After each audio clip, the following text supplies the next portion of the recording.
Hello, everyone. I wanted to pop on today to wish you all a very, very happy new year, as well as share some thoughts on our favorite topic during this time of year, which is our New Year's resolutions or New Year's goals, or things that we want to accomplish in the new year, habits we want to implement, behavior we want to change, whatever we want to call it.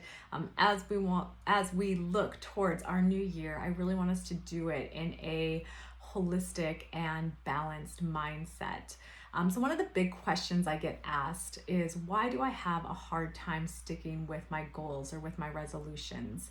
And I think first we need to look at why we felt the need to have this goal or resolution in the first place.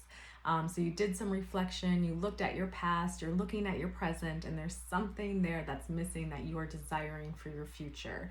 And usually this thing that you desire for your future, it's going to be tied to one of your personal values. It's going to be tied to your identity. It's going to be deep, and it's going to be important. So anytime you have something big and important to you that holds value, you need to make sure you have small steps that you implement in order to get to it. You can't just jump into it, right? You need to have these small little building blocks to get there.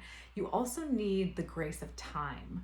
So not only do you need small steps, but you need it over a long period of time. And this can sometimes be really hard to sustain if you don't have a system in place that allows you to take these daily steps or these daily rituals. So the system needs to be catered to you and to your lifestyle. The great news is this is a really well documented, well researched, well discussed, well resourced topic. The topic of habits, the topic of changing behavior, implementing small steps to achieve big goals, goal setting, all of that. It's really well documented, and we have a lot of resources out there. So if you're curious on anything that I or the team have used, please DM us. I'm happy to share that. Or if you have gone through this process or come across really helpful resources, please put it in the comments and share it with the community.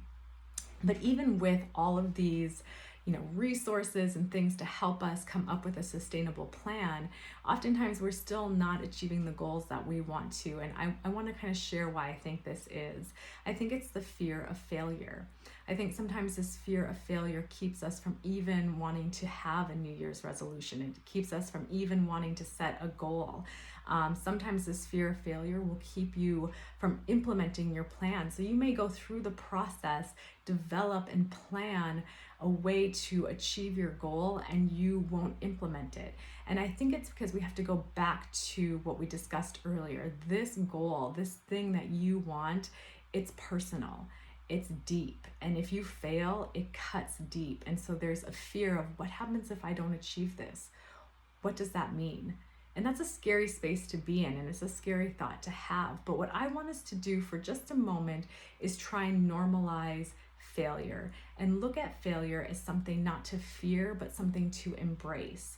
So when we fail, we are learning a lot. And I like to take infants, for instance. They didn't just start talking or just start walking, or they didn't come out just putting their clothes on and having a conversation with us, right?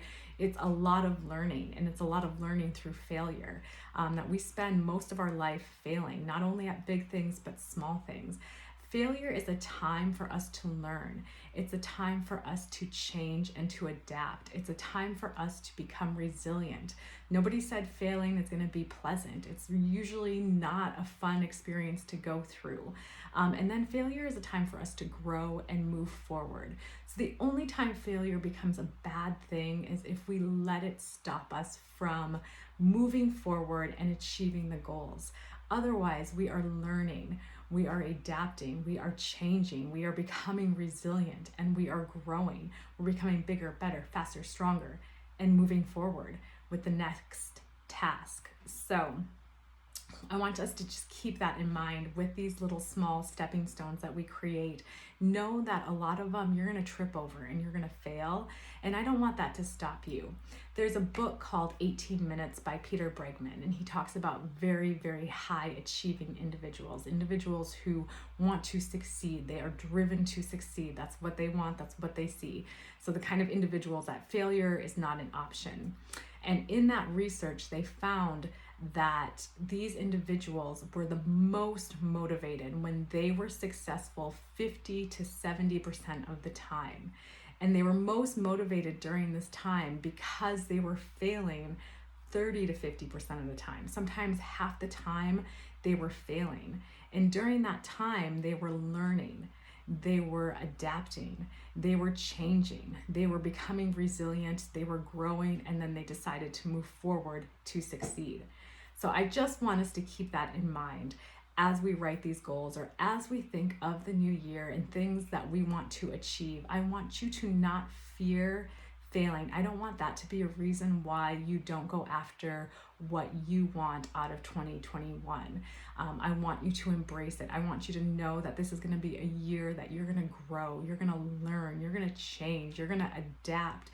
And whatever it is that you're wanting to achieve, it's going to mean something more and different than it did when you started off, because you spent all this time growing, right? So again, don't let failure be something that you're afraid of. Embrace it, learn from it, and grow from it. So I want to leave you with those thoughts. I look forward to hearing some of the resources that you all have used in order to set up sustainable ways to achieve big goals. I always think that's so great, sharing that kind of information. Again, Happy New Year. I look forward to seeing you all super, super soon. Take care.